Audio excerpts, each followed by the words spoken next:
Welcome to the Salmon Runs YouTube. Enjoy the video. You start by finding what holds the file so you can act precisely.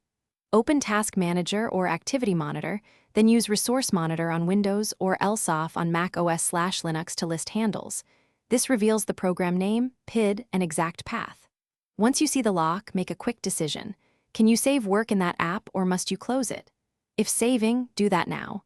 If not, prepare to end the process safely to release the file handle. You proceed to release the lock without corrupting data. First, ask the user of the locking app to save and close. This is the safest route. If the app is unresponsive, use Task Manager End Task or kill PID from the terminal, but try graceful close signals before force killing. For network shares or services, restart the service or use a file unlock utility that closes specific handles. Make sure to verify. You finish by validating success and preventing recurrence. Try opening the file in your desired program. If it works, great.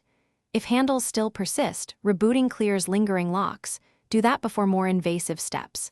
If the issue returns, inspect file permissions, antivirus or indexing services that may relock files, and change settings or exclusions as needed. Remember this troubleshooting tip. If a lock persists, boot into safe mode or a clean environment to isolate which service is reacquiring the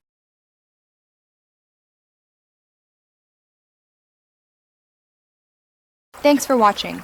Consider subscribing if we helped you.